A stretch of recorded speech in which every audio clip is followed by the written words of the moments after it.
Bonsoir. Cette nuit, le président Donald Trump a annoncé la signature d'une trêve de 15 jours avec l'Iran. Cette trêve est conditionnée à la réouverture complète et immédiate du détroit d'Ormuz par les Iraniens. Pourquoi cette volte-face alors que Trump a menacé de détruire toute une civilisation quelques heures avant? Trump bluffe-t-il lorsqu'il fait des menaces?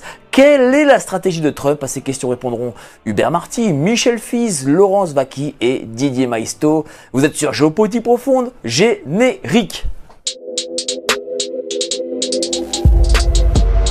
Nous sommes en guerre.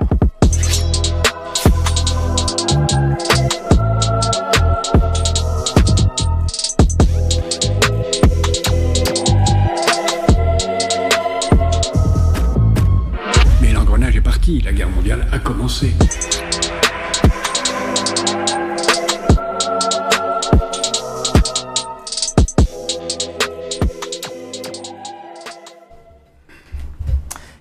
Il ne faut pas avoir peur. Bonsoir à tous. Vous êtes sur Géopolitique Profonde, la chaîne qui est là pour remplacer les médias subventionnés. On va parler de cette volte-face Trump, de ces 15 jours de trêve, comme évidemment Apolline de Malherbe n'osera jamais le faire. Et pour cela, je reçois Didier Maisto, Michel Fize, Hubert Marty-Brayance et Laurence Vaky. Mais avant ça, n'oubliez pas, adhérer au club Géopolitique Profonde, les plus grands, les meilleurs, les seuls, les uniques. Ils sont Xavier Moreau, Sylvain Ferreira, le maître du logos. Cliquez sur le lien ci-dessous, 7 jours d'essai gratuit. Puis allez-y, foncez, spécial Jeffrey Epstein en ce mois d'avril. Les néoconservateurs, une élite impériale aux éditions Géopolitique Profonde, Laurent Ozon en auteur. Alors, cher Didier, on passe de on va détruire toute la civilisation iranienne à trêve. On comprend plus rien. Oui, c'est vrai qu'il est un peu difficile à suivre, à lire, Donald Trump. Il avait donné quelques espoirs, hein, des gens comme nous, même si on n'était pas dupes du personnage. On s'est dit, il va un peu chasser l'État profond, il va faire bouger les lignes, il l'a pas fait. On va en finir avec les démocrates. En tout cas, tous les objectifs qui s'étaient assignés, America Great Again, on va arrêter toutes les guerres. Il devait arrêter la guerre avec l'Ukraine en 24 heures, ne pas créer de nouvelles guerres. S'occuper des Américains, relancer le pouvoir d'achat, enfin bon, il a coché aucune case pour l'instant. Les midterms arrivent, je pense que ça va être un peu compliqué pour lui. Et effectivement, on peut se demander, il était inconstant ces derniers temps, moi je trouve qu'il y a un vrai changement de la part de Trump. Je le trouve un peu, comme disait l'autre, usé, fatigué, Jospin à propos de Chirac, ça ne lui avait pas porté bonheur d'ailleurs, mais je trouve qu'il y a quand même un changement, et les spécialistes de la neurologie nous disent qu'il y a peut-être un problème frontal dans cette façon de tenir des propos désinhibés, de ne plus avoir de filtre. Moi, effectivement, j'ai connu quelqu'un comme ça dans ma vie dont les symptômes se sont déclarés un peu avant, mais pratiquement au même âge. Et on assistait comme ça à des propos un peu décousus, désinhibés, sans filtre. Bon, voilà. Bon, une fois qu'on a dit ça, effectivement, il montre toujours beaucoup les muscles, comme un peu... un vendeur de voitures, il augmente le prix, c'est comme les soldes, puis après il vous dit, allez, moins 40%. Là, je pense qu'il y a un peu de ça, et il y a sans doute, une conversion au réalisme aussi. Il faut, je veux dire, au bout de 40 jours de guerre, il nous avait dit toutes les semaines, il nous raconte qu'il n'y a plus d'armée, il n'y a plus de marine, il n'y a plus d'aviation, il n'y a plus de missiles, il n'y a plus de lanceurs de missiles, il n'y a plus de combattants. Et puis Tel Aviv, Haïfa, on voit que non seulement les Iraniens résistent, le Hezbollah est passé maître, c'est sans doute le mouvement, alors terroriste, pas terroriste, ça dépend de quel côté on se place, c'est toujours la même histoire, sempiternelle. En tout cas, c'est un mouvement très bien organisé, très efficace, très bien implanté dans la population.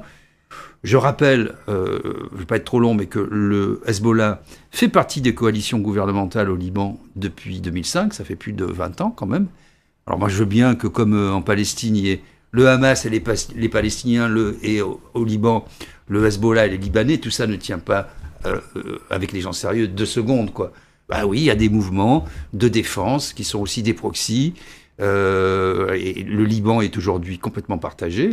C'est-à-dire il y a une partie, c'est 50-50, des gens qui sont pour l'éradication du Hezbollah, qui disent il y en a marre, ça suffit, et l'autre moitié qui dit non, le problème c'est Israël, qui vient, même si le Hezbollah est entré dans la danse, est entré en guerre, Israël qui a rasé méthodiquement, village après village, le Liban Sud, et qui aujourd'hui bombarde Beyrouth, en faisant des centaines de victimes civiles. Et on va aboutir à rien, ça. Et donc, effectivement, la question qu'on peut se poser, je pense qu'il en a tiré les conséquences, Donald Trump, et ce qui est très étonnant, on va sans doute le développer, c'est ce plan, puisqu'il a parlé du plan en 10 points que les Iraniens ont rendu public, et là on voit, c'est une reddition totale. C'est-à-dire ils peuvent enrichir l'uranium, ils peuvent taxer le détroit d'Ormuz, ils font ce qu'ils veulent. Les indemnités doivent être payées aussi aux Iraniens. Doivent être payées, donc c'est tout à fait étonnant.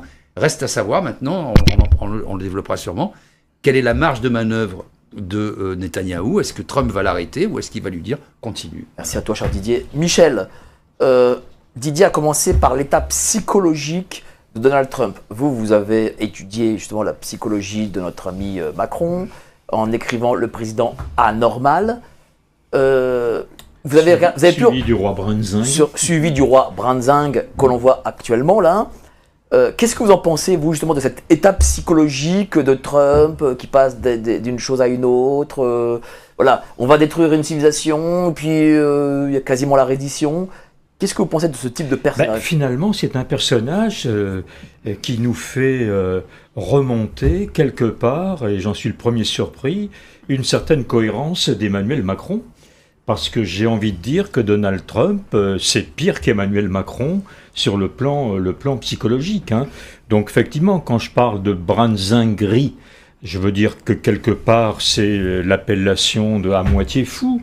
Donc qui présente des symptômes, mais qu'on connaît bien hein, chez Donald Trump, hein, puisqu'il y a des experts qui se sont penchés sur son cas il y a déjà quelques années, et qui ont montré qu'effectivement, il cochait beaucoup de cases. Hein, la mégalothymia, la paranoïa, la perversité narcissique très probablement, la psychopathie, voilà, donc toutes les cases sont plus ou moins cochées, et c'est vrai que quelque part, on peut arriver à une perte de sens, à une perte de lucidité. Alors, sur ces déclarations, qui croit encore ce que dit Donald Trump?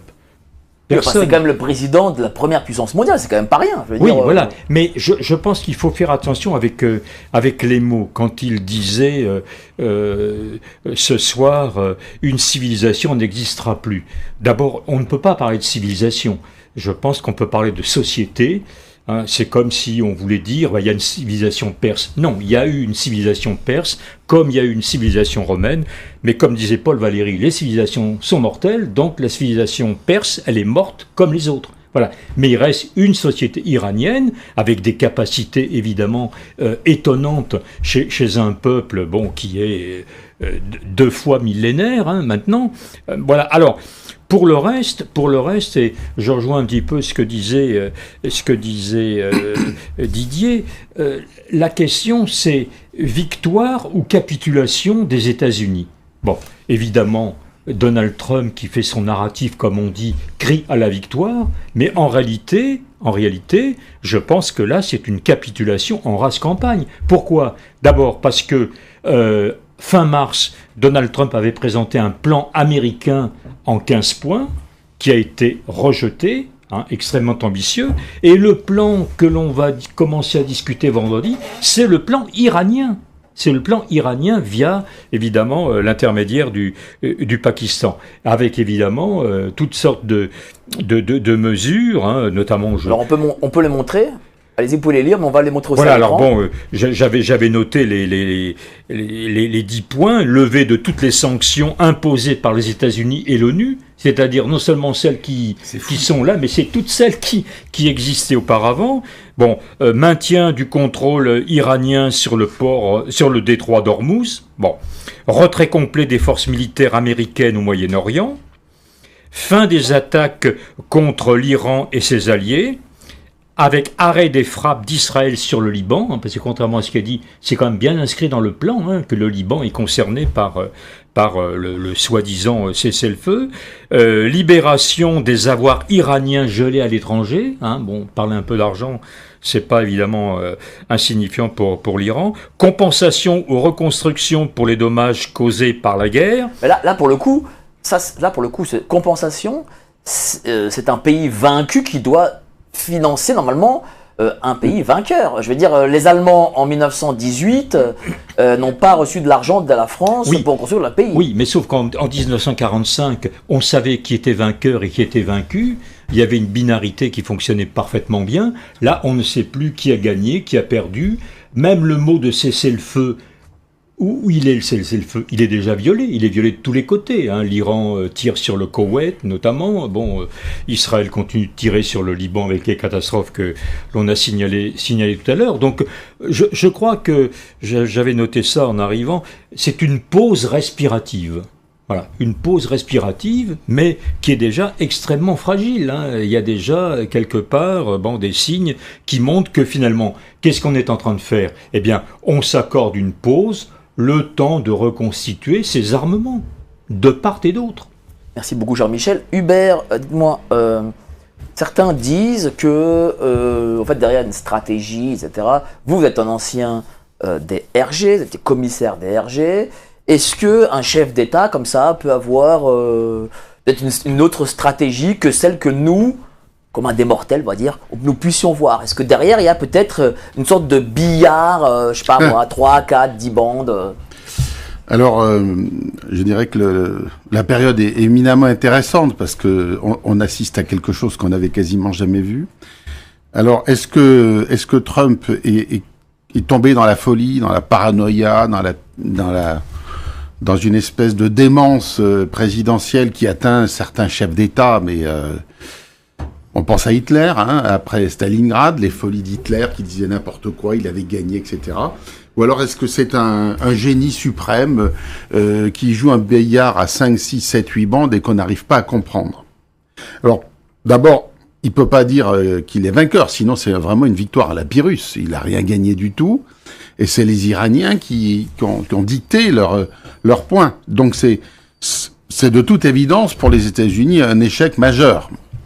Alors je pense qu'il y a plusieurs choses à prendre en compte. D'abord, au niveau interne, je crois qu'il s'est rendu compte que dans son propre camp, pas simplement les démocrates, mais dans tout le clan MAGA, il y avait une incompréhension depuis le déclenchement de la guerre et que maintenant l'hostilité, elle est claire.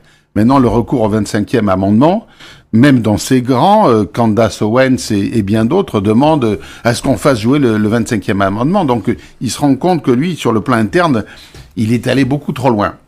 Mais sur le plan international, il y a quand même quelque chose qui me frappe, moi, c'est le silence complet de la Russie et de la Chine dans l'histoire. Alors d'abord, ils n'ont pas voté ils se sont opposés à la résolution sur l'utilisation de la force pour dégager le détroit d'Ormuz.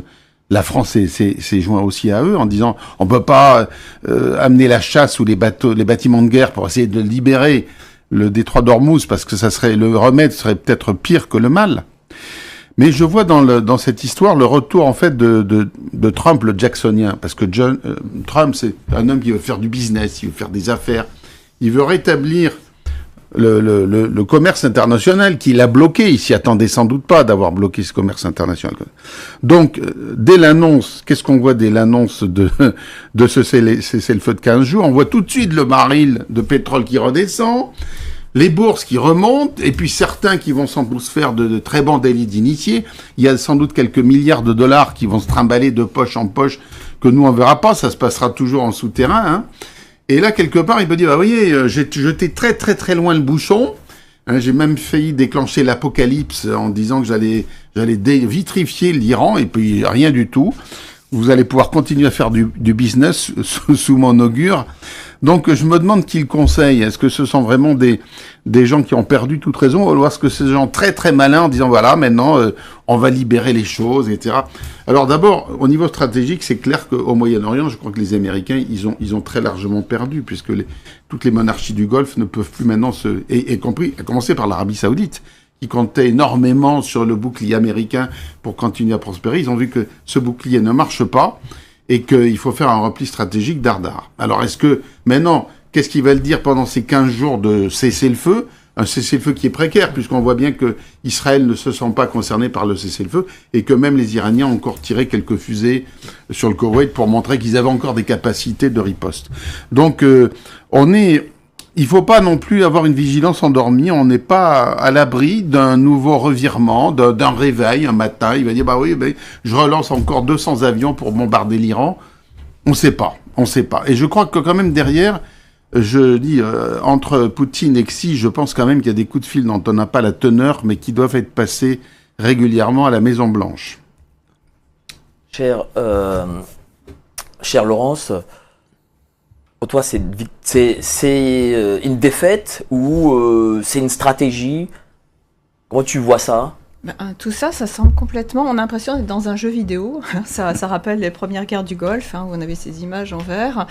Alors, aussi, on se demande qui a intérêt à ce que des gens qui ont l'air d'être fous, d'être placés à la tête du pays? Est-ce qu'il y a un désir complètement de tout liquéfier, de retirer toute notion même bon, alors, je sais pas civilisation, mais en tout cas de différentes frontières? Là, on a l'impression que quelqu'un arrive et dit je vais tout détruire, je vais faire moi ce que j'ai donc mon commerce, comme dit monsieur, je vais être le plus puissant, j'ai décidé. Et puis quand même, il y a moi le discours que j'avais entendu.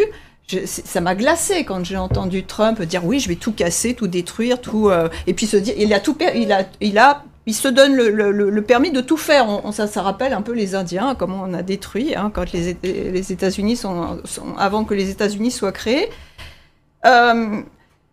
Il y a ce côté de quelle nationalité est contre quelle nationalité. C'est vrai que la notion même de clarté, comme vous dites aussi, sur les Allemands contre les Français, là, qui est contre qui sont les opposants, qui sont les gagnants, il y a un flou complet. C'est-à-dire qu'on ne sait plus ce qui est exactement, on ne sait même plus qui est concerné. Est-ce que la France aussi, on est concerné, nous, par rapport au carburant et tout? C'est-à-dire que c'est une guerre mondiale sans vraiment d'ennemis. C'est une guerre mondiale. Oui, c'est une. De toute façon, elle est pas nouvelle, mais disons qu'effectivement, du fait de la mondialisation, tout le monde est concerné. C'est-à-dire que ce qui se passe en Iran, ce qui se passe au Liban, effectivement, les Français aussi vont payer les coûts. On l'a vu là par rapport au carburant. Il n'y a pas que le carburant, parce que qui dit aussi pétrole, dit aussi plastique, dit tous les objets du quotidien sont concernés. C'est-à-dire que quand demain tous les objets vont devenir un luxe. Est-ce que c'est ça qui va se passer? Et alors, ce qui est quand même extraordinaire, c'est cette montée des prix qui s'est fait comme ça. Alors qu'il y a des réserves et tout, et paf, d'un seul coup. Et là, on a le Cornu qui nous dit « Ah tiens, puisqu'il y a eu la trêve, on va rebaisser les prix. » Non mais, on se moque de... Mais moi je voulais qu'on passe à quelque chose qui est quand même important, parce qu'aujourd'hui, je me suis pris un bashing, je crois que toi aussi, cher Didier, sur la question de Trump. C'est-à-dire qu'on a, sur les réseaux sociaux, toute une frange de gens qui nous écoutent, qui nous regardent chaque jour et qui nous disent « Vous n'avez rien compris. Vous n'avez rien compris, vous tapez sur Trump. » Voilà. T'as reçu toi aussi, ça, j'imagine. Non, mais à un moment, effectivement, moi je suis toujours prêt à prendre des leçons et humblement reconnaître ma défaite morale, intellectuelle, militaire et stratégique, il n'y a pas de problème. Mais pour l'instant, ça ne marche pas. Je veux dire, il y avait des objectifs qui étaient plus ou moins affichés, qui étaient assez flous, Il avait dit qu'il voulait amener la stabilité dans cette zone du globe, la stabilité dans les États, la stabilité aussi des prix, etc. Les quelques objectifs affichés, ça n'a pas marché. Il avait dit qu'il allait éradiquer les mouvements terroristes et que ça marche pas trop non plus. Oui, mais je crois que les gens qui vous interpellent ne parlent pas du même Trump. Oui, alors ils ont encore la vision du premier Trump, celui qui était venu effectivement pour changer l'Amérique. Voilà, imaginer un autre fonctionnement social. Voilà, l'homme de la paix. Voilà, et donc là, évidemment, ils ne veulent pas voir qu'il y a un deuxième Trump, qui est le Trump qui échoue, qui est en guerre. Voilà. Non, mais je crois qu'il y a deux guerres en une. En réalité, ce à quoi on assiste, de mon point de vue, c'est le fait que Trump se soit fait prendre le cerveau par Netanyahou. Et ça, c'est quand même quelque chose de nouveau. C'est extrêmement inquiétant d'ailleurs. Mais comment un chef d'État peut se faire prendre le cerveau comme ça? Non, mais il y a un lien, il y a des casseroles, il y a quelque chose. Il y a quelque chose. En tout cas, moi, alors certains disent Epstein, etc. Je n'en sais rien. En tout cas, il est clair que, et même Netanyahou, qui ne se sent pas lié par la trêve, et qui bombarde le Liban. Et il a fait pour le Gaza aussi. Et il a fait pour le Gaza. Ouais. Et Trump qui dit rien. Jusqu'à présent, on ne l'a pas entendu. Moi, j'avais dit ce matin en faisant une vidéo, quand il va hier soir, il va se réveiller, il va dire quelque chose. Est-ce que ça s'applique au Liban ou pas? Pour l'instant, il n'a rien dit. Et donc ça, c'est quand même... Alors comment t'expliques le bashing qu'on peut se recevoir en disant oui, vous êtes des cons les gars, je pense vous retournez votre veste, etc. Non, mais je pense que nous, on retourne pas notre veste. Nous sommes des gens pragmatiques. On regarde, et puis c'est notre métier, on regarde les faits et on essaie de les analyser. Mais je crois qu'il y a des gens qui sont restés un peu bloqués sur leurs désirs hein, et qui se sentent floués si on leur dit que...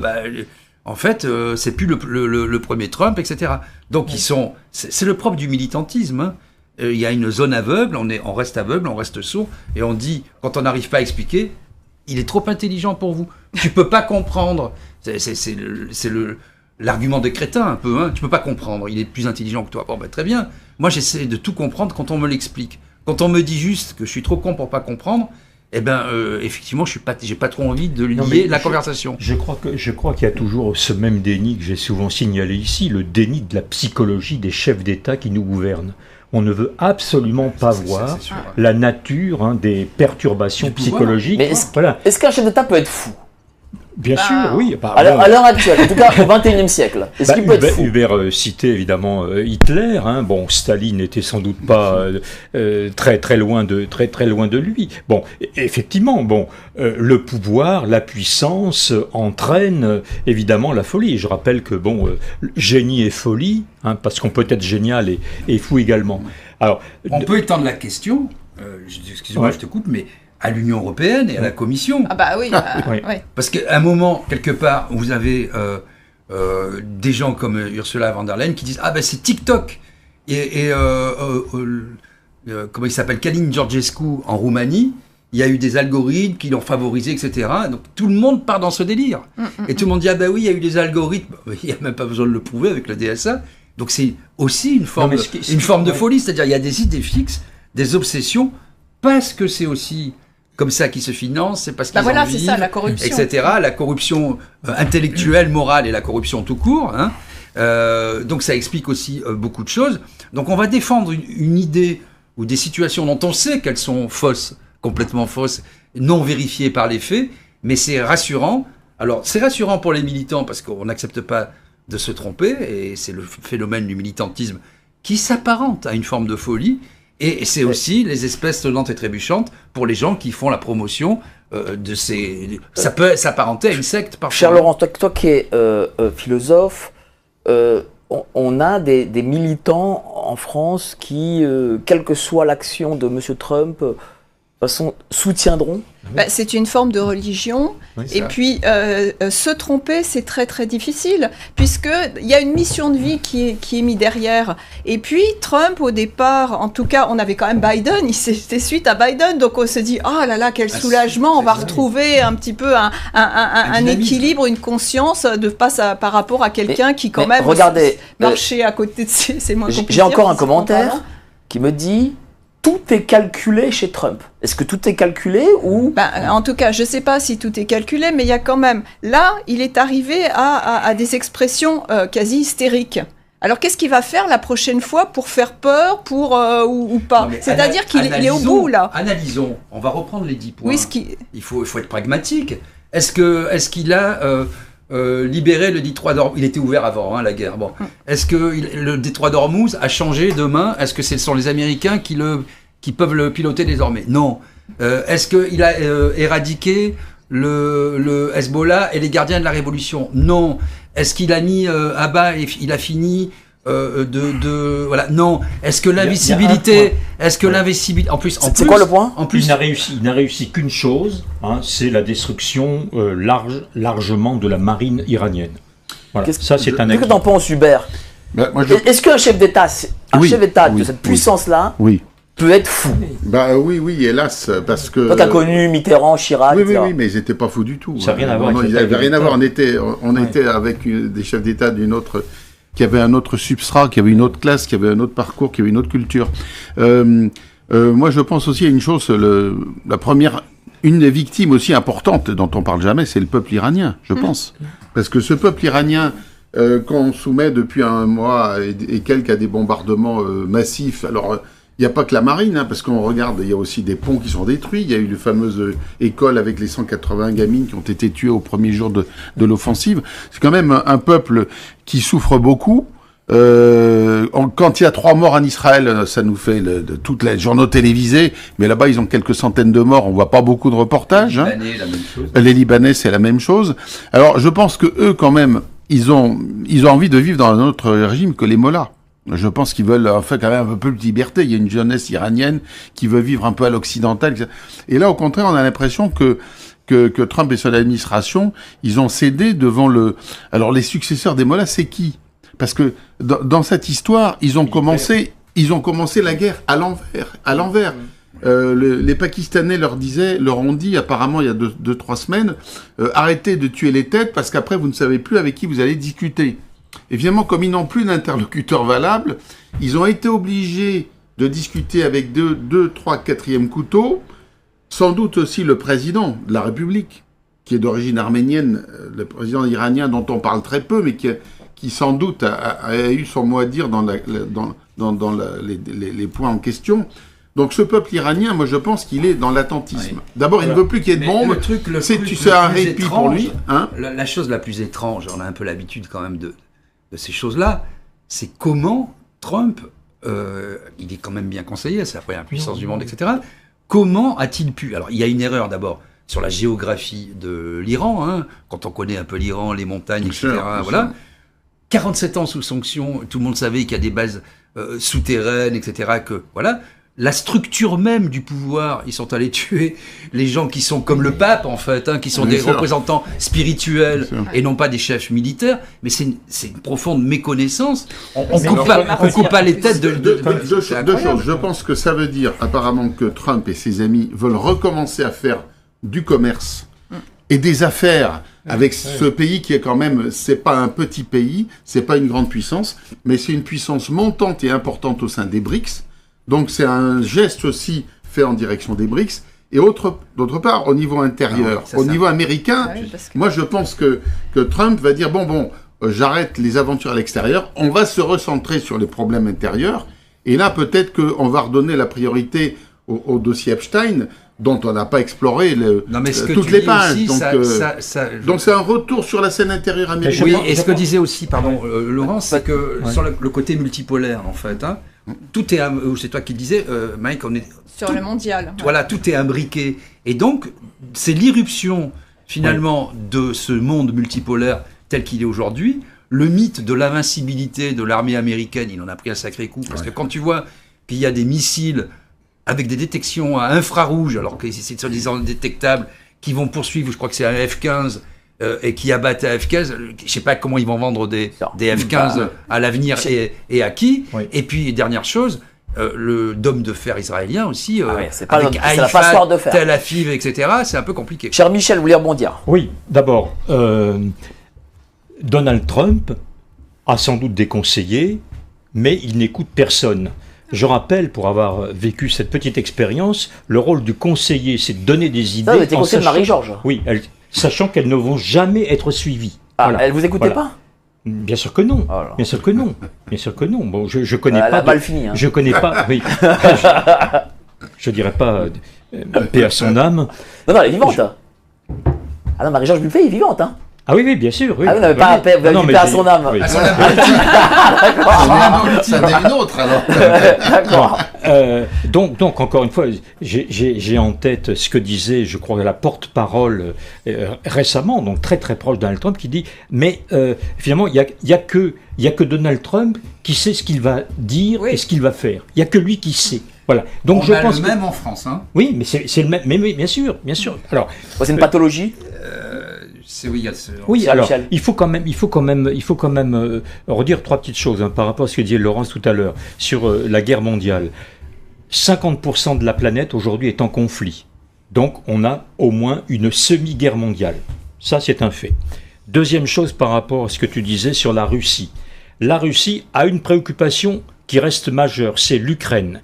D'ailleurs, elle vient de demander aux États-Unis de rouvrir les négociations à 3 qui sont interrompues depuis fin février. Donc, elle se lave un peu les mains du reste. Alors, elle surveille, elle aide, elle doit conseiller, envoyer des armements, enfin bref.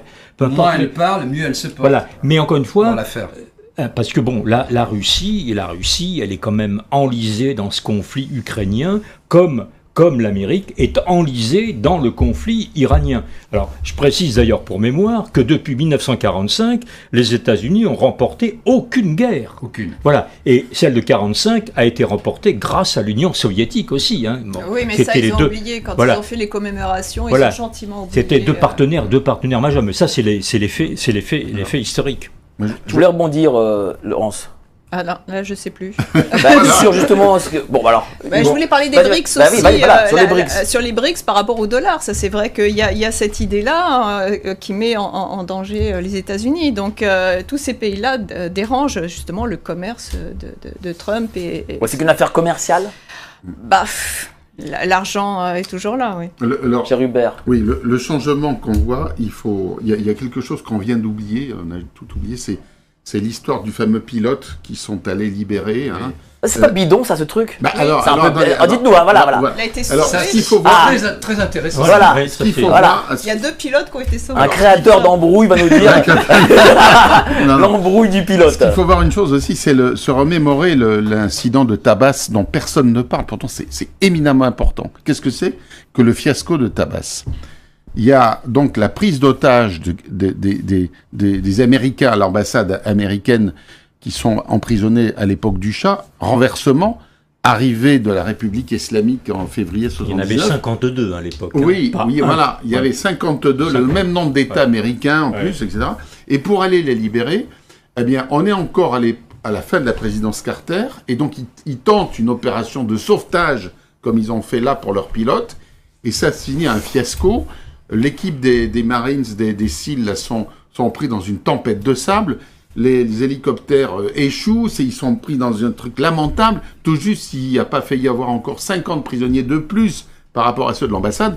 Donc là, les Américains ont été traumatisés par cette affaire. Et ils ont dit, maintenant, il ne faut plus qu'entendre ça, on va discuter avec les Iraniens. Et là, je pense que ce mauvais souvenir, pour les militaires et les responsables civils américains, a joué. Parce que on a vu ce qu'ils ont dû déployer pour sauver, nous disent-ils, un pilote. Et là, en revanche, la télévision iranienne a quand même montré plusieurs appareils F-15 et d'autres qui ont été abattus par la DCA iranienne. Elle est loin d'être détruite, comme le dit Trump. Elle est toujours en activité. Donc, ils se sont dit, si on continue à bombarder et qu'on a 2, 3, 4 avions abattus, avec cette fois 5, 10, 15 pilotes à les chercher, non seulement on va perdre du matériel, mais on va avoir de nombreux cercueils qui arrivent aux États-Unis. Et ça, pour Trump, c'est très mauvais. Donc je pense qu'il a décidé de se désengager de cette opération avant que ça tourne vraiment à la tragédie américaine. Oui. Parce qu'il avait dit, je suis élu avec 0 guerre. Regardez, mon premier mandat, 0 guerre. Mais est-ce que cette histoire-là du pilote, est-ce qu'elle est réelle ou est-ce que c'est monté pour de la communication? Moi, sur ton expérience que moi je pense que les deux choses, les deux aspects sont possibles. D'abord, je pense pas qu'on puisse bombarder pendant 1 mois et demi, 1 mois et quelques, un pays aussi vaste que l'Iran sans perdre des avions. C'est pas possible. De toute façon, il faut savoir une chose, c'est que, comme en Israël, aux États-Unis aussi, l'information, elle est verrouillée. Tout ça, c'est sur le secret défense, on peut pas tout vous expliquer. Alors, on nous montre un pont abattu, mais pour abattre ce pont, et est-ce qu'ils n'ont pas perdu 4 ou 5 avions? Il faut avoir accès à la télévision d'État iranienne. Et là, on a très peu d'images. Les images, elles sont censurées. On voit peu de choses. Première règle en temps de guerre. Donc, on ne dit rien. Personne. On ne dit rien. Voilà. Donc, je pense que le pilote, il y en a peut-être 1 qu'ils ont récupéré, il y en a peut-être 10 qui sont morts et qui sont dans les prisons. Et ça, on n'en sait rien. Il peut y avoir derrière des négociations en disant, écoutez, maintenant, on va vous dicter vos conditions. Sinon, nous, à la télé iranienne et partout sur les réseaux, on va vous mettre les 40, 50 pilotes qu'on a dans nos mains. Je crois que Donald Trump, il ne faut pas l'écarter, ça non plus. Donald Trump, conclusion de la première partie. Il a cette capacité prodigieuse de s'inscrire dans le mensonge. J'étais en train de regarder le plan américain en 15 points, qui n'a pas été rendu public, mais enfin, on le connaît. Il parle quand même, premier point, du démantèlement complet des capacités nucléaires existantes, dont il nous a quand même laissé entendre qu'elles étaient globalement détruites. Depuis un an. Or, il reparle démantèlement, destruction des 3 principaux sites nucléaires, Natanz, Isfahan et Fordo. Voilà. Donc ça veut dire que tout ça est encore en place. Ah oui. Voilà. Et il y a toujours aussi cette ambiguïté sur le nucléaire, parce qu'on ne sait pas si on parle du nucléaire civil ou du nucléaire militaire. Hein. Je regarde le plan iranien dit bien acceptation du droit d'enrichissement nucléaire, sans préciser s'il s'agit du civil ou du militaire. Voilà. Alors que Donald Trump, lui, insiste évidemment sur la destruction du militaire, du nucléaire militaire. 10 secondes. Alors, la conclusion. Bon, de toute façon, il faut voir que Parce qu'en plus, j'ai une info qui vient d'arriver, donc voilà. vas-y. Alors très vite, il faut voir quand même que Donald Trump, depuis quelques semaines, a 200 mots de vocabulaire. Hein, ça a été étudié dans les occurrences, et c'est pas une blague, c'est vrai.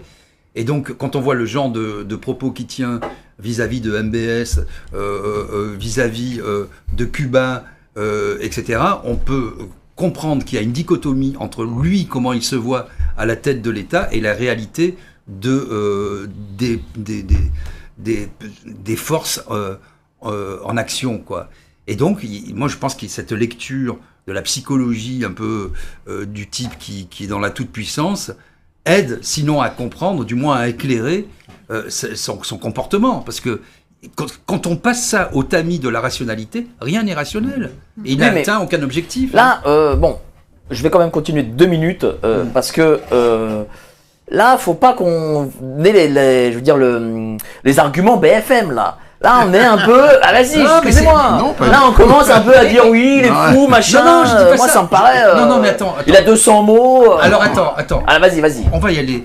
Si on prend les 10 points, et on peut les regarder, hein, les 10 points du plan, moi, c'est ce que je propose de faire.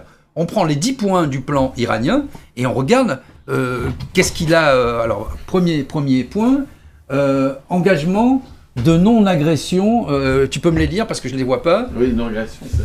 Oui, Continuation du contrôle de l'Iran sur le détroit d'Ormuz. Bon, victoire iranienne. Victoire iranienne. Deuxième point. Troisième, acceptation de l'enrichissement d'uranium. Est-ce que c'est une victoire ou une défaite? C'est une défaite. Quatrième point.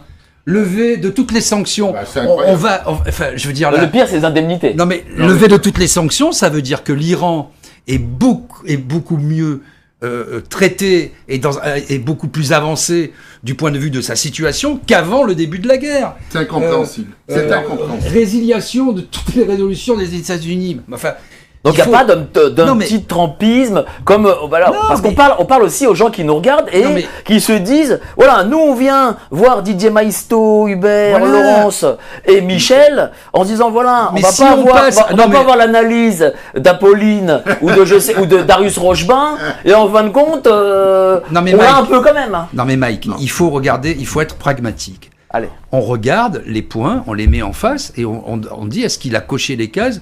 Est-ce qu'il a réussi? La réponse est non. Alors peut-être qu'après, il est tellement intelligent et que nous sommes des simples mortels que nous n'avons pas compris les tenants, les aboutissants. C'est possible, et peut-être qu'on le verra, l'avenir nous le dira. Pour l'instant, l'Iran sort largement renforcé, avec une image dans le monde beaucoup plus sympathique, parce qu'avant la guerre, oh les mollahs c'est horrible, les femmes sont voilées, les femmes sont...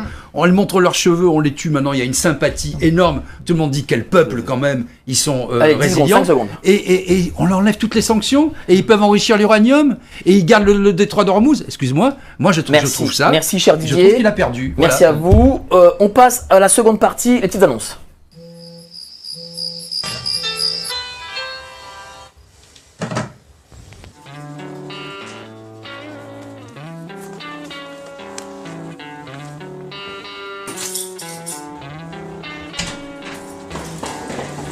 Malgré la routine de la vie quotidienne, on peut trouver un autre univers dans la lecture. Un livre est une amitié, comme disait Proust. Il nous accompagne partout et nous transporte plus loin que nous pouvions espérer. Ça semble un peu cliché dit comme ça, mais oui, la lecture change la vie. C'est pourquoi avec Géopolitique Profonde, on vous propose notre revue mensuelle. En plus d'avoir les meilleures expertises sur les sujets essentiels de notre société, il y a aussi des solutions financières pour s'émanciper du système. On essaie de changer la vie de ceux qui nous lisent, intellectuellement comme matériellement. Quand les intérêts rencontrent la sympathie, c'est souvent une nouvelle amitié qui commence. Car on n'est pas là pour vous raconter des histoires, mais pour vous aider à écrire la vôtre.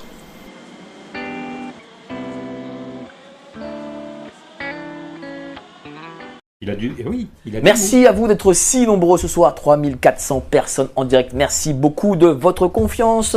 Je suis toujours avec Didier, Michel, Hubert et Laurence. On analyse ces 15 jours de trêve. Mais avant ça, n'oubliez pas, adhérer au club Géopolitique Profonde, les plus grands, les meilleurs, les seuls, les uniques qui sont. Cliquez sur le lien ci-dessous. 7 jours d'essai gratuit. Vous recevrez en plus la carte Gold. Vous aurez des réductions en veux-tu, en voilà. Et les infos en exclu. Le podcast 5 étoiles, allez-y, vous mettez 5 étoiles, Deezer, Spotify, etc. Faites-nous monter sur ces podcasts. Cher Laurence, voilà l'info, je ne l'ai même pas dit pendant la pub. L'info principale, c'est, en fin de compte, le détroit d'Ormuz restera fermé. Voilà. Il s'est annoncé à l'instant par les Iraniens. Parce que à cause du Liban, le fait qu'il commence. Oui, parce qu'il n'y a, pas eu la trêve. Il n'y a pas eu de trêve. Pas de trêve libanaise, voilà. De toute façon, dans le plan, c'est inscrit. Donc, Attends, Netanyahou, voilà. Et son madame. Non, mais pardon. Madame. Madame, elle voulait dire aussi que au niveau des médias, comme tu disais, par rapport à BFM. Donc moi, je suis simultanément, j'ai Le Monde en widget et j'ai Twitter, donc médias alternatifs. J'ai même eu Le Monde qui dit « Ah bah non, mais les Iraniens sont très mitigés par rapport à ce qui s'est passé là. » Alors, il faudrait savoir, c'est-à-dire que c'est quand même très compliqué. On a déjà un Trump, chez nous, un Macron qui dit tout et son contraire, et en plus des médias, entre des médias qui sont comme dans un temps de guerre, c'est-à-dire qui nous racontent un peu n'importe quoi, je ne sais pas qui sert quels intérêts, mais en tout cas pas les nôtres, et à côté des médias alternatifs qui essayent de comprendre ce qui se passe. Donc c'est normal qu'on est en pleine confusion, et que comme fait Didier, on se rattache au point, au pragmatisme, c'est-à-dire les points exactement qu'il y a. Au rationnel. Au rationnel, et puis aussi de ne pas se laisser embarquer dans l'émotion de panique, parce que c'est quand même très paniquant ce qui est en train de se passer. On a l'impression que l'embrasement, là, ça y est, il peut partir très facilement, avec en plus le nucléaire. Non, mais de toute façon, je pense qu'il faut être clair par rapport... je pense évidemment les succès iraniens dans cette affaire qui vont en plus gagner du temps, c'est que Donald Trump, il est empêtré dans ce conflit iranien. Donc maintenant, il y a une décision qu'il ne pourra pas prendre, c'est de dire « je me retire ». Il ne peut pas se retirer. Il ne peut pas se retirer. Parce que je pense que les conditions du retrait seraient tellement catastrophiques pour les États-Unis qu'il est condamné à rester. Donc dans 15 jours, ça continuera. Oui, et ça va continuer. On nous a Pourquoi rappelé... il ne peut pas? Qu'est-ce qu'il fait à part le côté catastrophe, ça c'est quand même pas n'importe quoi. Mais est-ce qu'il y a un côté égo derrière, cher Michel? Oui, mais ça, là, pour le coup, ça dépasse l'ego. Alors, je rejoins quand même ce que disait Didier, qui est un petit ego à partir d'un petit nombre de mots qui forment son vocabulaire, parce que je crois que pour le coup, je parlais de civilisation tout à l'heure, il confond civilisation et barbarie religieuse. Je pense s'il avait dit « on va mettre fin à la barbarie religieuse », ça aurait été un bon point. Et ça me permet de rebondir sur ce que disait Hubert, parce que dans les médias mainstream dont on parle, il y a aussi quelque chose qui est en train d'apparaître, c'est l'idée, les méchants Américains et les gentils Iraniens. Ça, c'est quelque chose auquel il faut tordre le cou, parce que finalement, l'Iran, c'est bien ce qu'a dit Hubert, c'est le peuple, voilà, et une dictature qui devient de plus en plus militaire et de moins en moins religieuse, mais qui reste une dictature, voilà. Donc les méchants, si on voulait dire les choses, les méchants restent quand même les Iraniens au niveau du régime. Là, on va venir sur la breaking news, si je puis dire. Voilà, le détroit d'Ormuz restera fermé, quoi qu'il arrive, du fait du bombardement continue encore au Liban. Là aussi, c'est une défaite. Mais oui, mais qui pouvait imaginer que dans un cessez-le-feu, avec les proxys du Hezbollah et les frappes israélo-américaines, quoi qu'on en dise, même si elles sont plutôt israéliennes, mais sur le Liban Sud, je le disais, qui rasait méthodiquement, avec une résistance énorme du Hezbollah, puisque l'armée israélienne a revu ses ambitions à la baisse. Ils devaient monter beaucoup plus haut, ils ont dit on va rester 10 km et ça ira bien.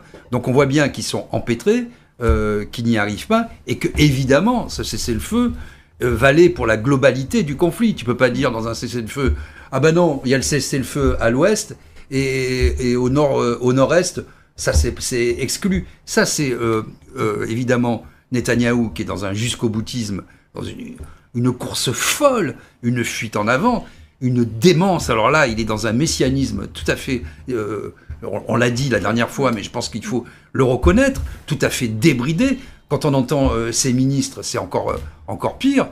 Et je voudrais revenir 2 secondes sur ce qu'a dit Michel par rapport à Trump. il faut être sérieux dans la vie. À un moment, quand on parle de vocabulaire et de folie plus ou moins maîtrisée, il a dit quand même, il a parlé de la civilisation, puis il a dit qu'il y avait un problème génétique avec ces gens, qui décapitaient les bébés, qui coupaient leurs femmes en deux. Il avait dit, excusez-moi pour la vulgarité, que MBS allait lui lécher le cul.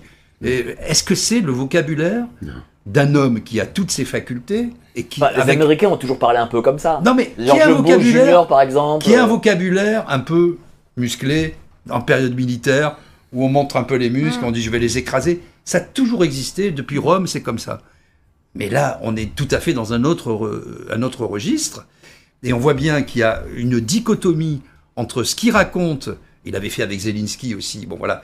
Entre ce qu'il raconte, il humilie les gens parce qu'il se voit à la tête de la première puissance de la planète, et la réalité des faits, qui ne correspond pas à sa vision du monde, en tout cas.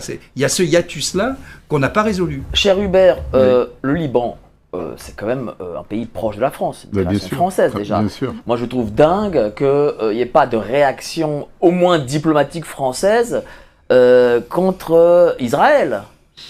Bah, écoutez, on n'entend pas. Ce matin, il y a eu une réunion là de défense. Bon, bah, il en est sorti rien du tout en fait. Il y a quand même une petite, déclaration. Oui, mais qu'est-ce que c'est? On déplore toujours l'excès de prise en compte des intérêts israéliens ou de leur position, etc. Notamment abordé avec la proposition de Yadan, la députée Yadan. Vous avez vu un peu le projet. Dis-nous un petit mot. De ce que j'en ai lu, elle propose en fait de condamner encore plus sévèrement le moindre propos antisémite, anti-israélien, etc. D'être sioniste. On ne peut plus émettre la moindre critique. On est obligé d'être sioniste, en fait. Voilà, en gros, c'est ça. Elle criminalise la moindre contestation des décisions israéliennes. Alors que franchement, comme je l'ai dit depuis le début, si la France avait gardé la position politique et diplomatique qu'on avait il y a 30 ou 40 ans, on serait là un intermédiaire pour que les gens discutent, comme avec l'Ukraine et la Russie. Moi, je veux revenir sur l'histoire des 15 points. C'est un aveu d'échec militaire. Les 10 points, c'est un aveu d'échec militaire. Parce que si la réalité militaire sur le terrain, elle était ce que Trump en annonce, ça serait pas du tout ça. Ça serait pas du tout ça. Souvenons-nous de la capitulation du 7 mai 45. Quand Keitel signe l'arrêt des combats, c'est que les armées allemandes, elles sont complètement défaites, démolies. Et là, c'est l'inverse que nous avons. C'est au contraire, c'est le soi-disant vaincu qui dicte ses lois aux vainqueurs. D'ailleurs, le point 10, si tu permets, le point 10 est intéressant parce qu'il était bien question d'une cessation totale des hostilités dans toutes les régions et garantie de non-agression future. Donc le Liban était évidemment inclus. Donc il y a une fermeture, une non-réouverture du détroit. Alors, je pense une chose. Trump a fait un immense effort en acceptant ce diktat, un diktat iranien, ces 10 points, c'est reconnaître que quelque part ils ont gagné. Et si le détroit d'Ormuz reste fermé, ça veut dire que ce cessez-le-feu risque de ne pas durer très longtemps. Et quelque part, c'est aussi un appel à l'aide de Trump qui veut pas le dire, mais il dit, écoutez, j'ai fait des efforts. Je pense qu'il appelle à l'aide et la Chine et la Russie. En disant, pas l'OTAN. Je pense que l'OTAN, il veut pas tellement jouer avec l'OTAN parce que pour lui, il trouve que les Européens ne jouent pas le jeu, qu'on ne consacre pas assez de milliards à nos armées et qu'il fait tout seul le boulot. Et il a demandé encore une rallonge au Congrès qu'il risque de ne pas avoir. Il y a aussi ça le problème, c'est qu'il demande plus d'argent, plus de moyens, et il se rend compte qu'au Congrès, il risque d'essuyer une défaite. Non mais soyons clairs. Oui, il risque d'être battu. C'est un changement majeur de l'ordre mondial, de la façon de faire la guerre et de toutes les certitudes du monde occidental. C'est-à-dire que, et d'ailleurs Emmanuel Macron qui va mettre des milliards et qui se met en scène de façon un peu grandiloquente, c'est le moins qu'on puisse dire, sur ce nouveau sous-marin porte-avions. Porte-avions, oui. À quoi servirait un porte-avions aujourd'hui? Ça ne sert plus à rien. C'est-à-dire que des gens avec quelques drones qui valent quelques milliers de dollars et des défenses thermiques qui sont capables de suivre des missiles et des avions les plus perfectionnés au monde, des millions de dollars. Je veux dire, à force de... L'échec, il est là aussi, hein, de mitrailler comme ils l'ont fait. Ils ont rasé Gaza, ils ont rasé le sud Liban, on mitraille, on bombarde, on envoie des bombes. La réalité, c'est que les mouvements dits terroristes sont toujours en place, que les structures sont toujours en place, et que on ne peut rien imposer, même pas l'ouverture du détroit. Merci. Enfin, c'est quand même fou. Cher, tu voulais Oui, d'ailleurs je pose rebondir, et puis ensuite je voulais te poser la question justement sur le Liban. Voilà, comment se fait-il que la France, voilà, ne va pas taper dans la porte des Israéliens et dire écoutez. Je sais pas moi, de manière diplomatique, il fait venir, Macron fait venir l'ambassadeur d'Israël, je sais pas moi, à l'Élysée, et puis, non. Quand même, le Liban, c'est quand même un pays. Déjà, on se pose la question de la diplomatie. Est-ce que ça existe encore? Est-ce qu'il y a encore des diplomates, hein? Vu comment ça se règle en ce moment, on a l'impression de gros bourrins entre eux là et qu'il n'y a plus de règles, hein, puisque effectivement. Après, par rapport au Liban, oui, mais on comprend pas déjà la position de Macron par rapport à ça, et même par rapport à Israël. Est-ce qu'il veut négocier? Est-ce qu'il veut discuter avec Israël? Tout ça est flou. En fait, on n'a pas vraiment de la version claire, son rapport avec Netanyahou, plus après toutes nos histoires internes où effectivement est condamné tout antisémitisme, parce qu'apparemment dès qu'on dit quelque chose on est antisémite, alors que réellement ça n'a strictement rien à voir. Ça commence à moins marcher quand même. Alors maintenant il y a aussi mettre du racisme aussi, bon ça on a vu par extension. Mais la pétition a déjà dépassé les 500 000 signatures contre la proposition Yadan pour le coup. 500 000, non mais c'est vrai qu'on est un peu au milieu du guet, pardon, vas-y je t'en prie parce que j'ai trop parlé. Simplement je crois que Emmanuel Macron a choisi une fois pour toutes de ne pas se mêler de cette affaire. Hein. D'abord parce qu'effectivement, on se rappelle qu'il n'a pas été prévenu de l'attaque. Oui, mais quelqu'un qui a une psychotimien par rapport à un pays qui est création française, ne pas réagir, ne pas se mêler, c'est quand même pas rien. Il a quand même la lucidité de l'examen des rapports de force. Hein. Et on voit bien que alors, le rapport de force israélien est supérieur. Il n'est plus en position d'être le médiateur de quoi que ce soit. Mais est-ce que ça veut dire qu'aujourd'hui, le rapport de force israélien est supérieur au rapport de force français? Ça ne veut pas dire ça. Bon, alors, d'abord, je pense que pour ce qui est d'Israël, et sans rien expliquer de ce qui se passe actuellement sur le terrain, mais la psychologie d'Israël, c'est toujours d'avancer l'idée de menace existentielle. Bon, ce qui est quand même pas un fantasme, hein, puisque l'Iran l'a rappelé et ne dément toujours pas. Donc c'est pas la même chose, parce que Donald Trump, il nous a inventé une menace iranienne que l'on sait existante depuis 47 ans. Donc, ce que je veux dire, c'est qu'il a inventé une urgence à intervenir, voilà, en arguant du fait que les Iraniens s'apprêtaient à frapper des bases militaires américaines un petit peu partout. Voilà. Alors, l'autre chose, c'est que, encore une fois, on est là face à quelque chose qu'on n'a pas bien perçu, je crois, c'est que les forces attaquées sont des forces terroristes. Et on attaque les forces terroristes avec les moyens traditionnels militaires. Ça peut pas marcher. Ça peut pas marcher. Je dirais que le deuxième volet, c'est que l'OTAN est morte. Et que Macron lui-même tire des conclusions que l'organisation du traité Atlantique Nord est morte. Et que c'est pour ça qu'on essaie de relancer... Alors, malheureusement, il le fait avec la souveraineté européenne, l'oxymore qui veut rien dire. On va pas faire une armée européenne. Ça fait 70 ans qu'on parle d'armée européenne. Bon, il faut faire une armée française. Et puis, il faut se retirer de tout.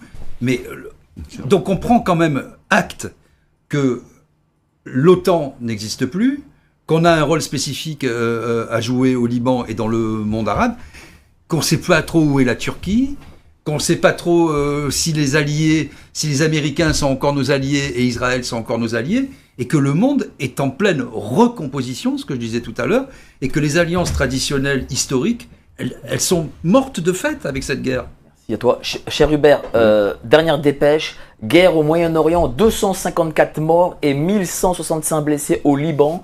Après les frappes israéliennes, l'Iran menace de répliquer.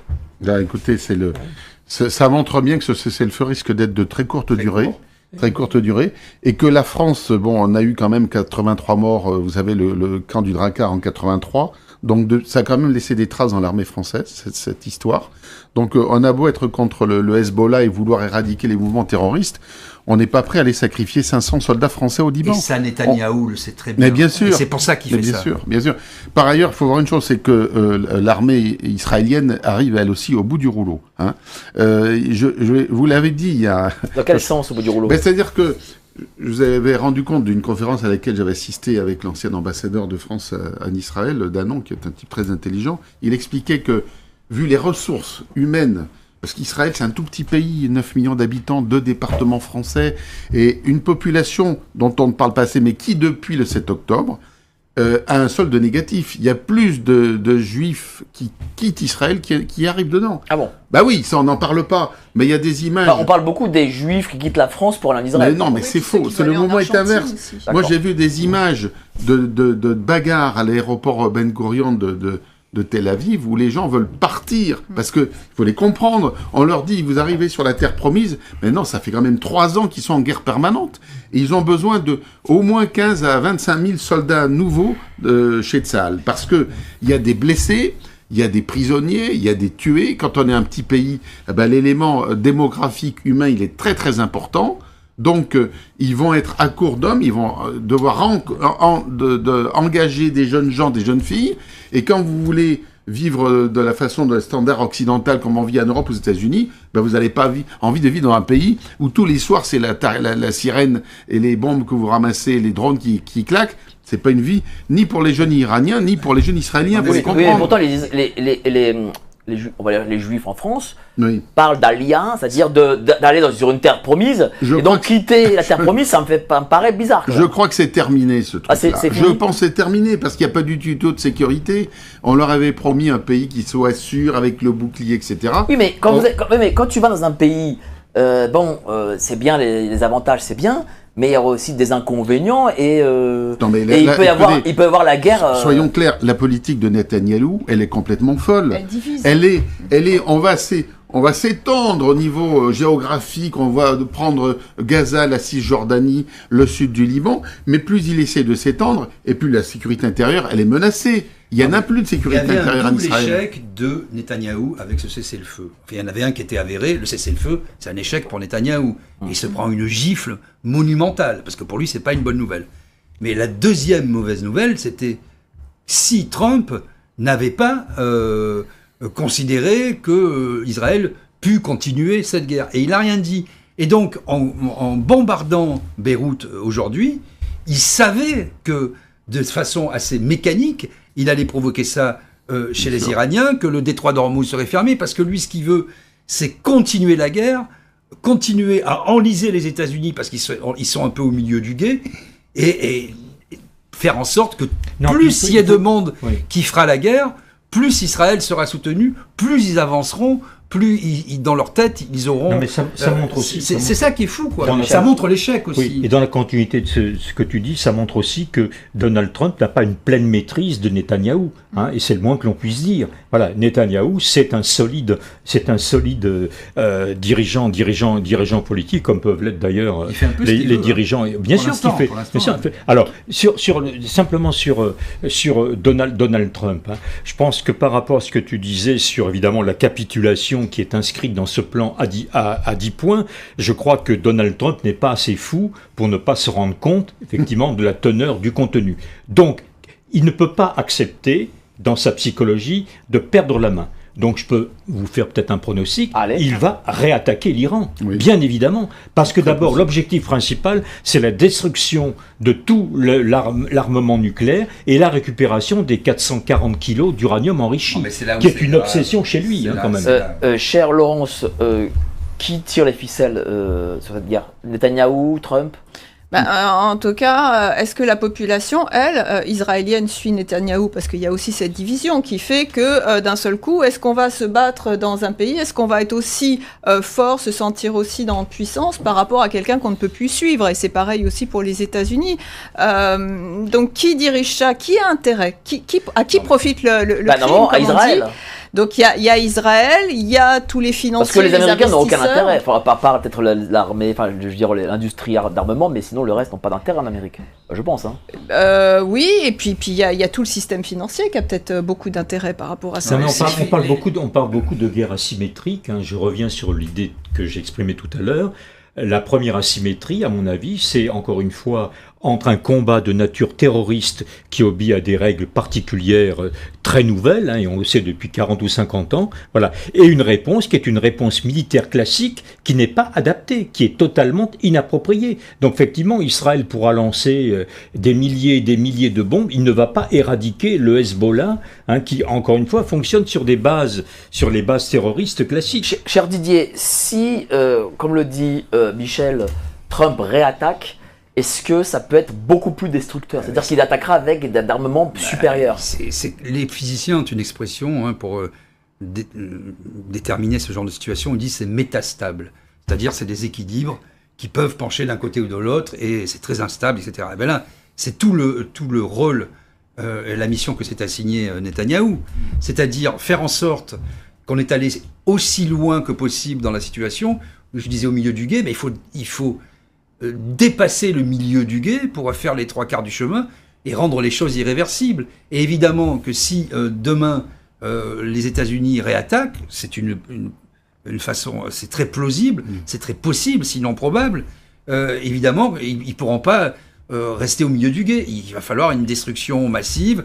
Et là, on est parti pour quelque chose de beaucoup plus encore instable, avec sans doute les monarchies du Golfe qui vont entrer, parce qu'elles ont commencé à le dire, dans la danse.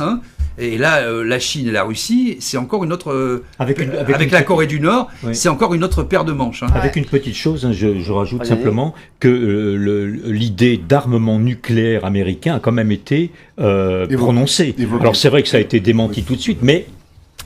Cher Hubert, ça peut être nucléaire, in fine? Si c'est nucléaire, ça, à mon sens, ça sera du côté israélien. Oui. Parce que du côté d'Israël, si à un moment ils se sentent lâchés complètement par les États-Unis, et qu'en face il y a un Iran qui reste fort et qui peut être armé en sous-main par la Russie et la Chine, il ne faut pas l'exclure. C'est le côté noir de ce conflit. On ne parle pas du tout des soutiens de l'Iran. C'est tout à fait mon analyse. L'Iran ne peut pas être seul dans la résistance face à l'armée américaine.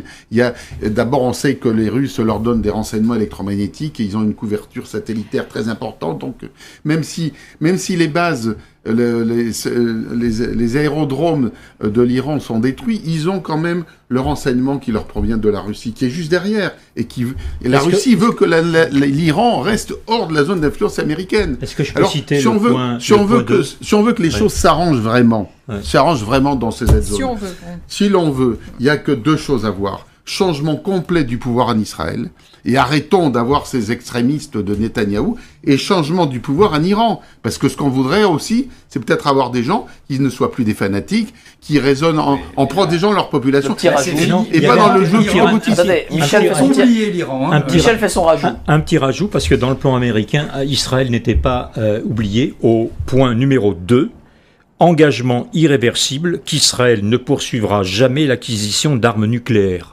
Alors, j'ai pas très bien compris de quoi il s'agissait, puisque bon, Israël a l'arme nucléaire, donc ça veut dire interdiction d'en acquérir d'autres. Enfin, il y avait quand même ça. Engagement irréversible qu'Israël ne poursuivra jamais. Oui, c'est pas officiel. Alors, ce qui est sûr, c'est que si les États-Unis réattaquent l'Iran et que là, les États-Unis sont en échec, alors là, c'est une catastrophe pour les États-Unis. Ouais. Parce que là, tout aura été tenté et tout en force, avec en plus, on peut supposer de nouvelles alliances, comme il a été dit. Là, qu'est-ce qui va rester des États-Unis en termes de puissance? Cher Laurence, est-ce que les Américains ont déjà combattu seuls, ou avec un petit pays comme Israël, un pays équivalent à l'Iran, un pays aussi important, avec quasiment 100 millions d'habitants? Moi, je crois pas. En tout cas, ils n'ont pas remporté de succès. Mais la question, ils l'ont jamais fait. Donc c'est un risque. C'était petit. Voilà.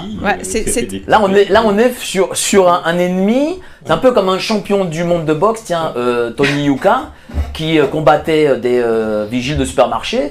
Et un jour, on lui a mis un champion du monde et il s'est fait rattraper. C'est pas tellement la taille qui importe ou qui importe seul, parce qu'on a bien vu qu'un tout petit pays... Oui, mais la taille est la technologie. Oui, mais un tout petit pays comme le Vietnam a quand même résisté pendant 15 ans avant finalement... voilà. Mais je pense encore une fois que dans cette affaire, il faut bien savoir que les victoires, c'est pas simplement ce qui se passe sur le terrain. Les victoires, c'est aussi ce qui est dans l'ordre de la communication communication. Donc même si effectivement il n'arrive pas à se débarrasser de l'Iran, il dira toujours « Ah ben oui, mais il y a des objectifs nouveaux qui ont été atteints », et ainsi de suite. Ça peut durer des décennies. La question qui se pose, qui est intéressante, qu'on a évoquée là, sur celle des changements de régime. Attention au tropisme occidental. C'est-à-dire que croire qu'aujourd'hui, avec tout ce qui s'est passé depuis 40 jours, on a affaibli l'Iran, parce que bien sûr, il y a le fils du chat qui dit oui, je suis là, etc. On le voit. Mais ça, plus, hein. c'est la diaspora. Ça n'existe pas dans la vraie vie, ça. Ouais. Les Iraniens, ce qu'ils veulent, c'est ils font bloc, ils veulent plus être bombardés. Parce que dire qu'on va les libérer en leur balançant des bombes toute la journée, ça ne marche dans Bien aucun sûr. pays Bien du sûr. monde, sur aucun peuple. Donc la question, premièrement, est-ce qu'on a affaibli le régime? On l'a renforcé, et pas qu'un peu. Hein. Ouais, on l'a renforcé. Sur Netanyahou, c'est tout à fait autre chose. Vas-y. C'est-à-dire qu'aujourd'hui, les Israéliens sont complètement derrière lui parce qu'ils en ont marre du terrorisme, etc. Et il est condamné à réussir. S'il perd, s'il est lâché par les États-Unis, ça sera la curée. Merci. Et il va avoir Merci à toi. tout le ciel qui va lui tomber Merci sur la cher tête, Didier. y compris ses problèmes Tiens, je judiciaires. vois que ma réflexion sur Tony Yuka a plu. Voilà. Voilà, vous pouvez la prendre, hein, c'est pas copyrighté. D'accord. On va passer à la troisième partie d'émission et je vais vous montrer une vidéo, on va la commenter, mais avant ça, les petites annonces.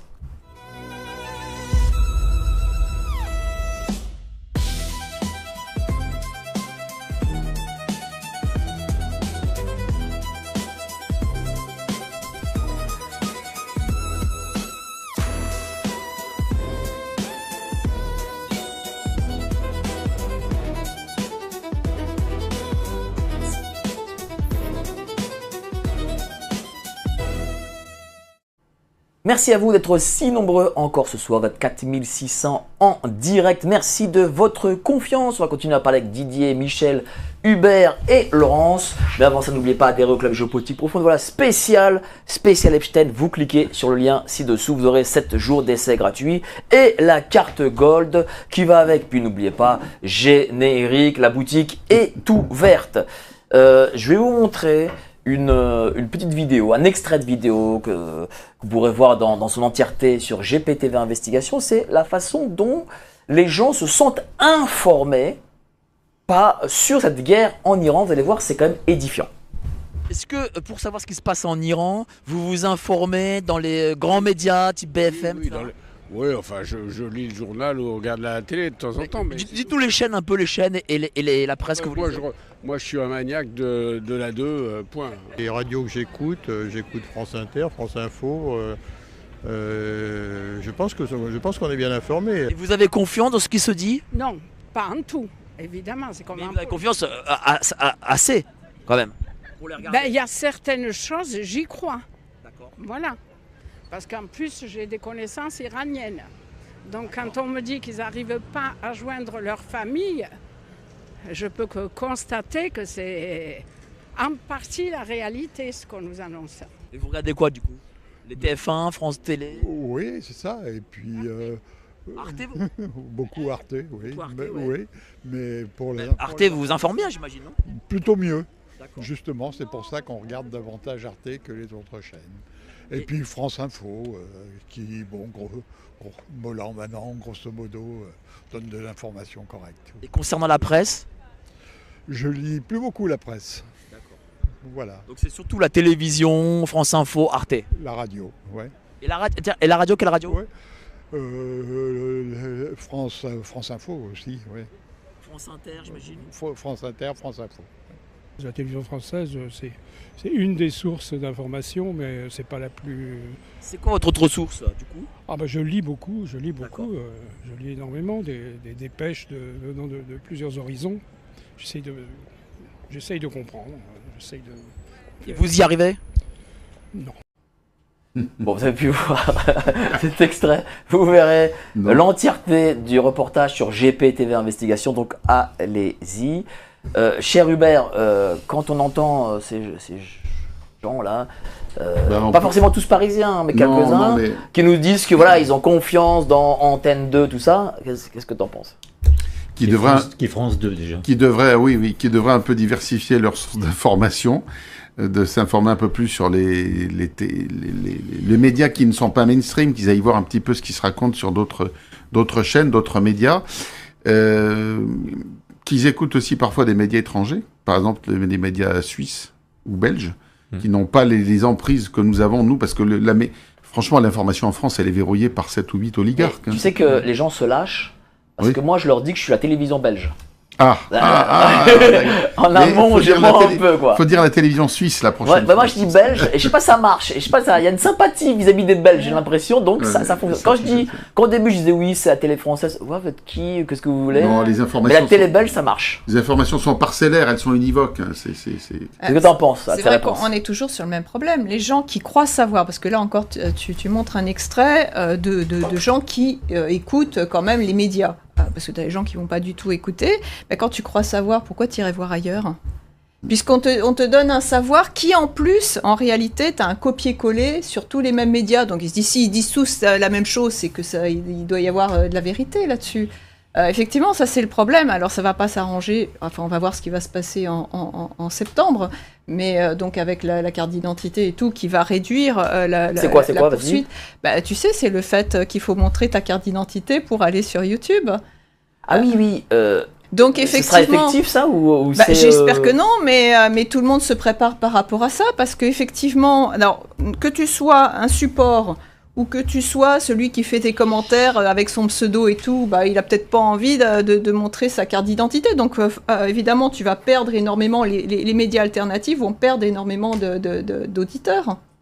Non, mais il y a aussi quelque chose, je pense, qui peut t'expliquer par rapport à l'âge des personnes interrogées, c'est que ils sont encore probablement, elles sont encore dans cette idée que l'information est vérifiée.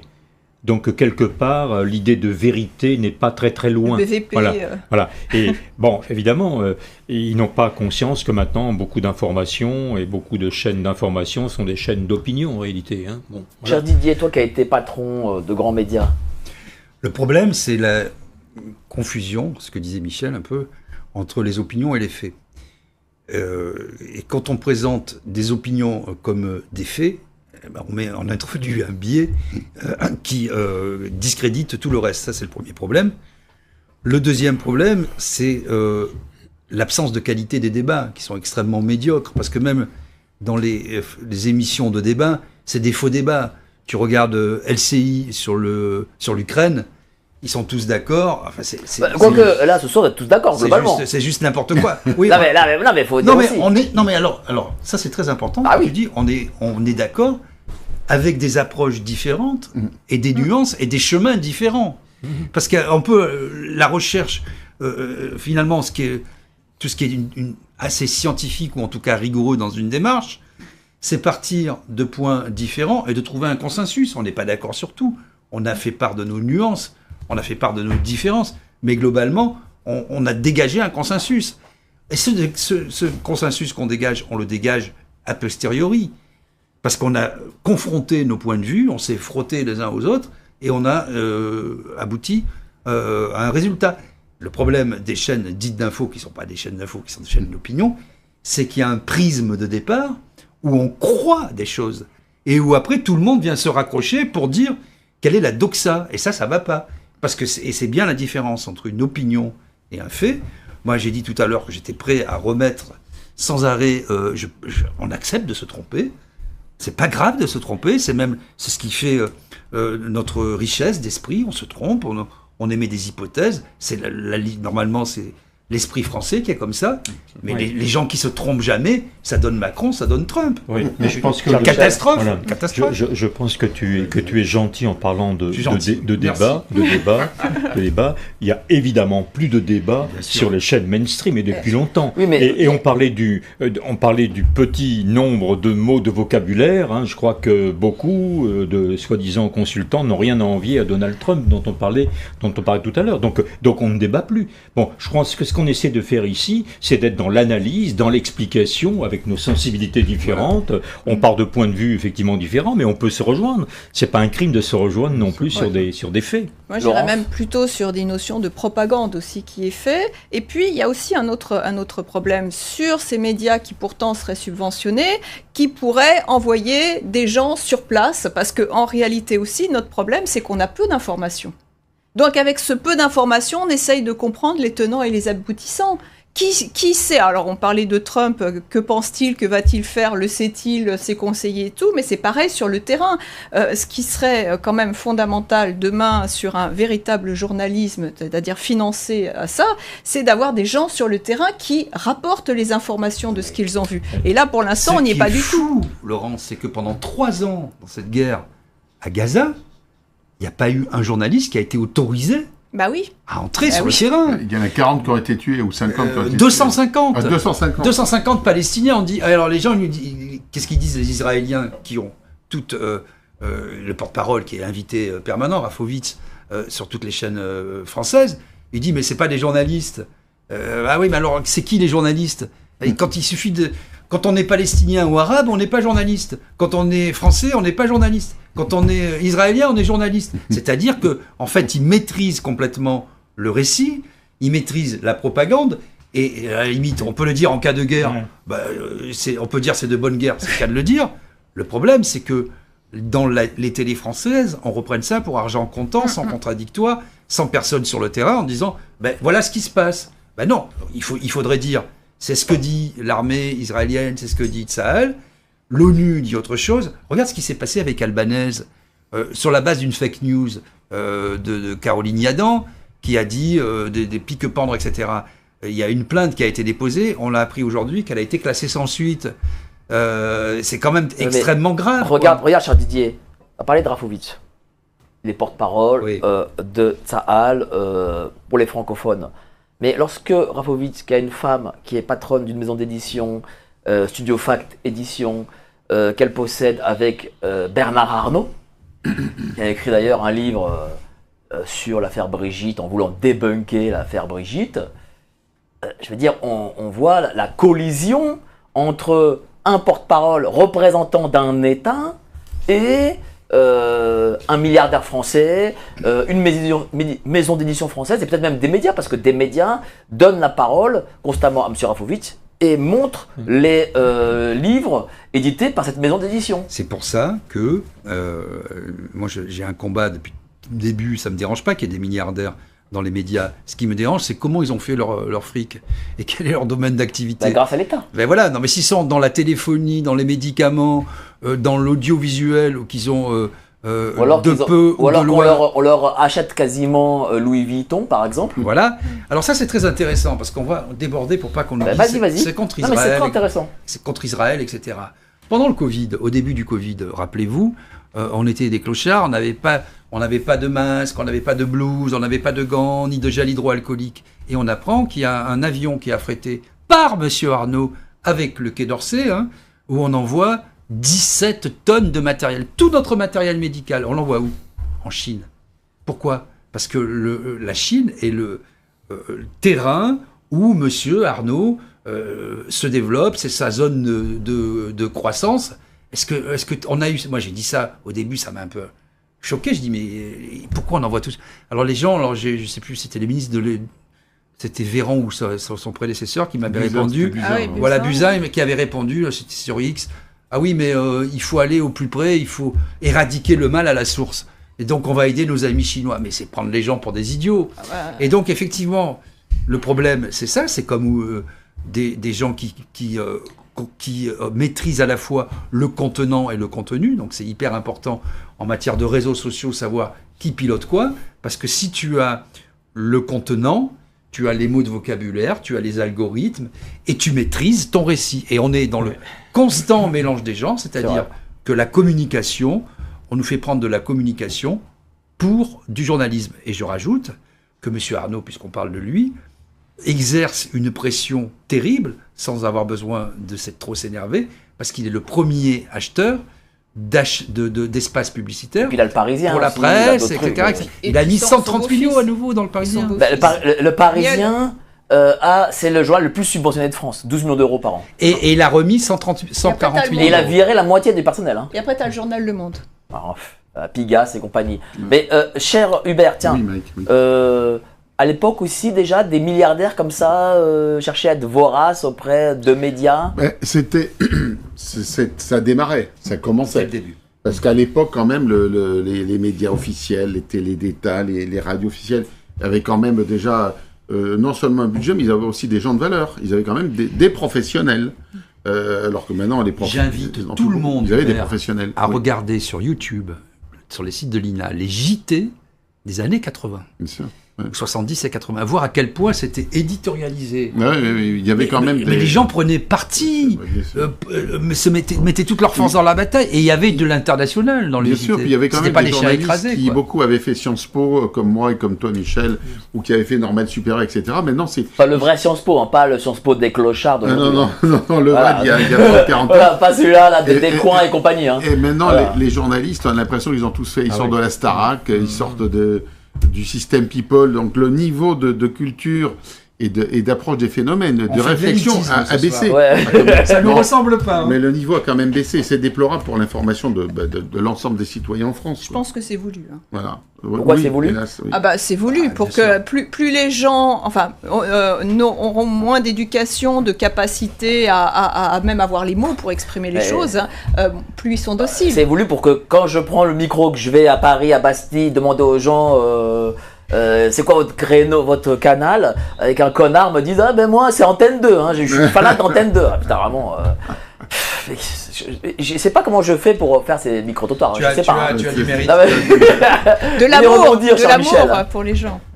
Je ne sais pas sur quoi je voulais rebondir. Sur l'information. L'information, ouais. Oui, je pense que ce qu'avait fort bien écrit Alain Finkielkraut il y a quelques années, la défaite, en parlant de la défaite de la pensée, voilà, était déjà très, très prémonitoire.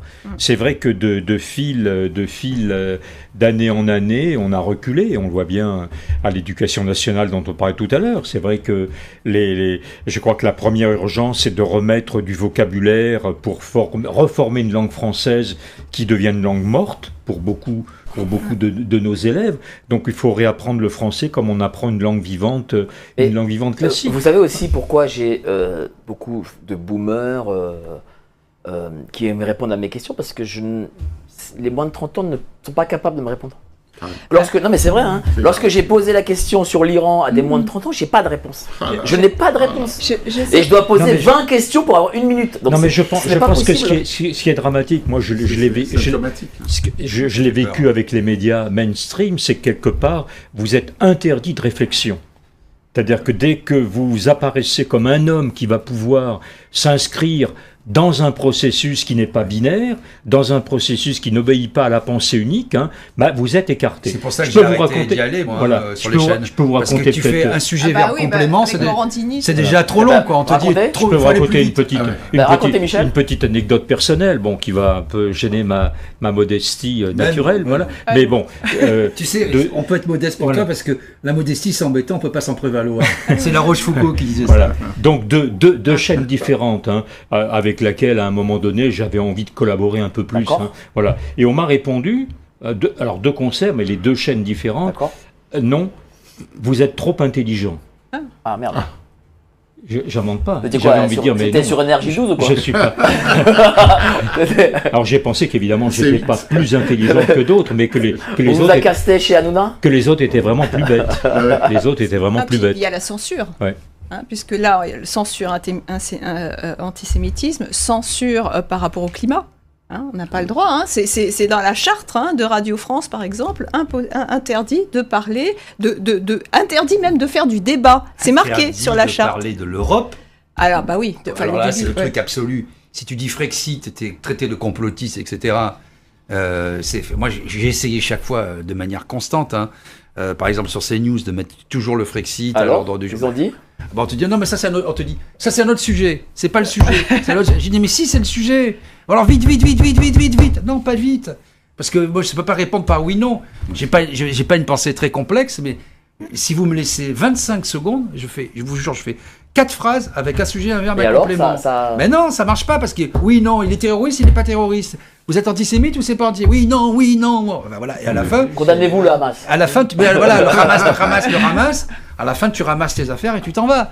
Parce que t'as pas envie d'être traité de débile toute la journée. Et moi, j'ai arrêté parce que finalement, je me suis dit, quand les gens tournent le bouton au-delà de la flatterie, on vous a vu sur machin, etc. Et tu dis, il en reste quoi? Du bruit et de la fureur. Parce que le silence qui suit, c'est pas du Mozart, hein, c'est du silence de médias mainstream, donc ça fait dans la tête. Et donc je me dis, si ça me fait dans la tête, dans ma petite tête, ça fait dans la tête de tous les gens qui m'écoutent. C'est la confusion. On ne peut pas aborder des sujets comme on l'a fait ce soir, des émissions longues, en allant au fond des choses, on n'est pas forcément d'accord, mais essayer d'avoir un début d'analyse. Là, et donc ça c'est le principal problème de notre société, le principal problème. Parce que juste, ce qui se passe aujourd'hui au Liban, en Israël, en Palestine, en Ukraine, etc., il y a bien sûr des choses inacceptables. Mais le pire sont les fabricants d'excuses que sont les médias et les receleurs de fausses informations. Parce que si tu ne mets pas ces informations à la une, si tu ne les orientes pas d'une certaine manière, bah ces informations, elles ne sont pas sues, elles ne sont pas diffusées. Donc le rôle des médias est infiniment important et néfaste dans la déliquescence et dans l'effondrement de notre société. Merci. Anecdote de Michel. Oui, ça me rappelle au temps des Gilets jaunes, où effectivement, quand on passait sur des médias, alors autres que RT France, que c'était pas une question qu'on nous posait. D'ailleurs, je rappelle que pour ce média supposé être très dépendant, moi on me demandait chaque vendredi soir de préparer les questions qu'allaient me poser les animateurs le lendemain.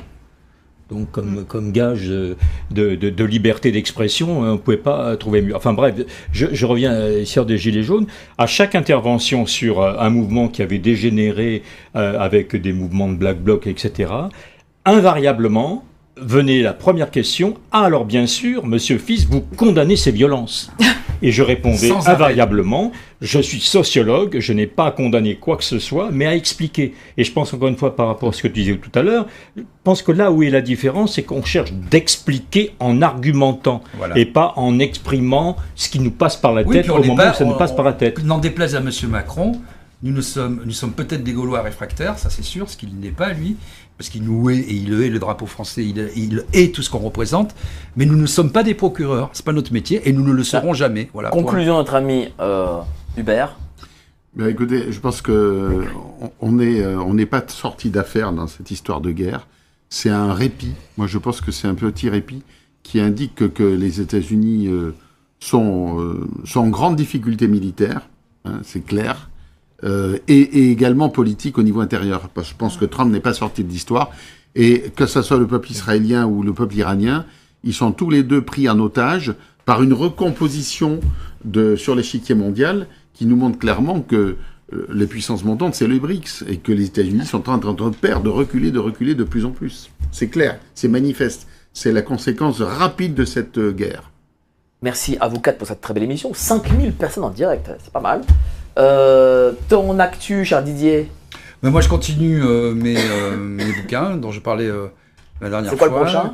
Alors, un bouquin de portraits des grands animaux politiques, puisque maintenant, depuis Michel Onfray, je sais que je fais de l'éthologie, comme monsieur Jourdain faisait de la prose. Voilà, bon, bah, donc je suis éthologue.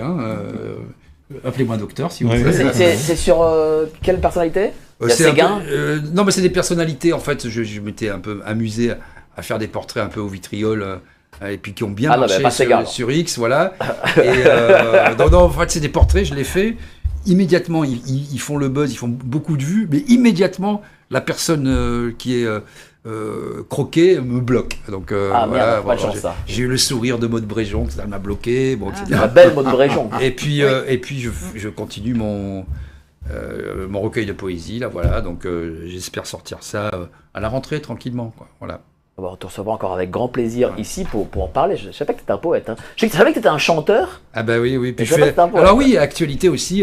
Tu fais de la chanson. Les concerts. On va jouer pour la fête de la musique. Là, j'ai un groupe. C'est quoi ton groupe? C'est un groupe qui reprend les Floyd. Qui était au parc. Pink Floyd. Voilà, les Pink Floyd. Et donc, on a un répertoire exclusivement. Et on va rejouer, parce qu'ils nous ont demandé dans le 14e, au Jardin des Thermopyles. Je vous invite à regarder qui étaient les Thermopyles, c'est vraiment intéressant, la bataille des Thermopyles. Et donc, le 21 juin, on reprend la série de concerts. Donc, voilà, l'actualité. Excellent. Merci à toi, cher Didier. Michel Fils, votre actualité? Eh ben, en associant toujours le social, le politique et le psychologique, hein, mon dada aujourd'hui, bah, il y a 2 livres références. Hein, Autant des Gilets jaunes. Alors, il y a Autant des Gilets jaunes, hein, qui est une description, heure après heure, Bon, j'ai fait un travail, alors pour le coup, d'ethnologue. Sur le sujet, en ajoutant donc les gilets rouges, c'est-à-dire les cheminots de la CGT. Tu aspires ton haine et pas ta haine, toi. Tu vois, oui. Contrairement à d'autres. Voilà. Alors, et sur le reste, il y a toujours donc sur le plan social déchirure au pluriel qui montre cette société décomposée. Et puis donc le roi Brunswick, et j'insiste sur le fait qu'il n'y a pas que Macron dans cette histoire, il y a aussi une galerie de portraits. En n'oubliant pas Donald Trump. Donc plutôt que de nous attaquer sans savoir exactement ce qui est dit, lisez le roi Brunswick. Voilà, lisez notamment le chapitre sur effectivement les grands personnages qui nous gouvernent. Merci beaucoup, cher Michel. Hubert, la deuxième partie bientôt. Alors, la première partie oui, alors déjà la seconde édition de mon tome 1 que j'ai reçu ce matin et qui fait 520 pages. D'accord, il y a des rajouts encore? Oui, il y a des rajouts, il y a des actualisations que j'ai faites à la date du 26 mars 2026. Ouais. Et alors déjà, je dénonçais la mort d'un lanceur d'alerte que je connaissais qui est décédé le 15 décembre. Mais depuis la sortie du livre, j'ai un nouveau décès qui est arrivé. D'accord. À savoir le décès de Éloi Darmon, qui était le dernier témoin. Ah oui. Alors, un petit mot, tiens. Voilà. C'est parce que Monsieur Darmon, c'est en lien avec l'affaire Boulin. Avec l'affaire Boulin. Donc, ce Monsieur Darmon, qui avait déjà fait des témoignages auprès de gendarmes, il insistait pour être entendu par une juge d'instruction de Nanterre, qui a été déplacé suite à sa demande. Le successeur est arrivé au bout de 8 mois et il est parti en stage rapidement. Donc, je sais que M. Darmon demandait 2 confrontations très très importantes. Évidemment, elles n'auront jamais lieu. Mais depuis son décès, je travaille sur une nouvelle piste sur l'affaire Boulin et qui est d'une parfaite actualité parce que j'ai appris une chose sur laquelle on ne parle jamais, c'est qu'en tant que ministre des Finances en 77-78, Robert Boulin est allé négocier un contrat à Téhéran, en Iran, à l'époque du Shah. Et il est revenu avec une certaine animosité. Il était très contrarié parce qu'autour de ce contrat qu'il négociait, il y avait des rétrocommissions prévues du côté iranien, mais aussi du côté français, ce qui a pu aussi hâter son exécution dans les conditions que l'on sait. Donc, j'avance énormément sur cette piste du Éloi Darmon. Là-dessus. Vas-y. Sur les rétrocommissions, où j'étais très proche à un moment, très copain, je vois de Charles Millon, parce qu'on était ministre de la Défense. Ministre de la Défense, et on était sous Chirac. Et moi, j'ai bossé avec Chirac à l'époque. Millon devient ministre de la Défense et Chirac donne l'ordre d'arrêter toutes les rétrocommissions. Suite à l'affaire Karachi. Oui. Je dis ça comme ça parce que jusqu'à présent, c'était une tradition française, je ne sais pas si elle a été renouée, mais dans toutes les ventes d'armes, il y avait des commissions, bien sûr, mais aussi des rétro-commissions. Ce qui est aussi le cas, je dis ça de manière incidente, pour la télévision française, pour laquelle je suis toujours en procès, parce qu'il y a des rétrocommissions. Ah oui, c'est la chaîne 23. Voilà, des rétrocommissions avec des gens, des hauts fonctionnaires, qui font pas ça pour l'art. Hein, voilà. Mais est-ce que c'est quand même une tradition française. Hein. C'est vrai. Oui. Est-ce que Madame Boulin, parce que moi je l'ai au téléphone il y a à peu près 1 an, elle m'a dit qu'en octobre 2025, elle allait avoir une avancée. Est-ce qu'il y a eu cette avancée ou pas depuis... Alors moi j'ai eu Fabienne Boulin il y a 3-4 jours. Nous avons discuté. Elle parlerait ?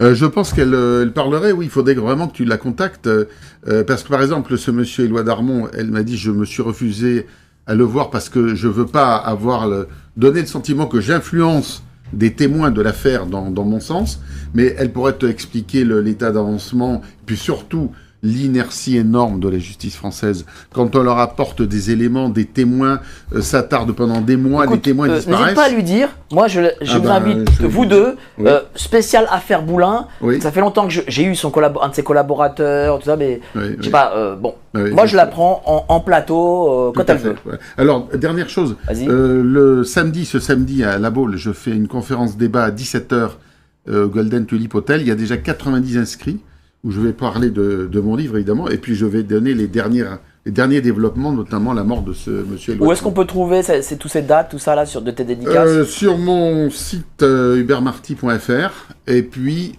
sur le site du Cercle 7, cet organisme qui m'invite à La Baule, c'est le Cercle 7. Merci à toi. Voilà.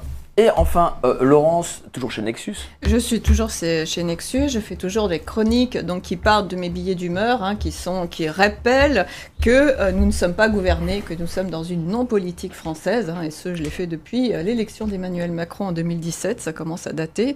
J'arrêterai quand il partira. Il partira jamais. Tu n'arrêteras jamais. Je n'arrêterai jamais. Aussi, je chante d'ailleurs maintenant à la fin des chroniques, pour mettre, tu sais, à la façon de Beckett, quand on est dans la merde jusqu'au cou, eh ben, il ne reste plus qu'à chanter et puis mettre un peu de distraction. Et aussi, donc, depuis aujourd'hui, puisque j'ai signé le contrat aujourd'hui, j'ai mon livre sur l'écologisme qui va sortir en octobre. En octobre? En octobre, début octobre. D'accord. Un petit mot comme ça?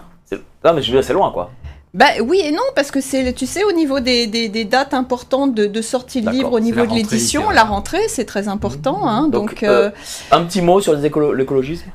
Écoute, c'est l'idée, donc, en tant que philosophe, d'interroger les mesures qui sont actuellement mises en place, savoir, donc, avec cette perspicacité, que l'on peut avoir quand on est tous philosophes, parce qu'on peut tous être philosophes, hein, de savoir si c'est vraiment de l'écologie ou de l'écologisme. Quand l'écologie, c'est la protection du vivant, dont l'humain fait partie, alors que l'écologisme, c'est évidemment de montrer l'humain comme étant un ennemi de la planète. Voilà. Merci beaucoup, merci à vous 4, merci à vous d'avoir été si nombreux, 5075 personnes. Voilà, adhérez au club Géopolitique Profonde, vous cliquez sur le lien ci-dessous, spécial affaire Epstein. Voilà, c'est vraiment, il est passionnant ce magazine de ce mois-ci. Alors, ce mois-ci, franchement, surtout que moi qui est très intéressé par l'affaire Epstein, je vous dis, allez-y. Et puis, générique, la boutique est ouverte. Passez une excellente soirée, allez, salut, ciao. Pardon, monsieur, je suis confus, j'ai égaré mon briquet. On a aussi tendance à jouer avec le feu. Google, qui est une création de la CIA. L'équipe de Géopolitique Profonde vous donne le meilleur de l'actualité brûlante. Mais en échange, on veut un geste de votre part. Merci de ce geste d'amour. On vous le rendra. Ravi.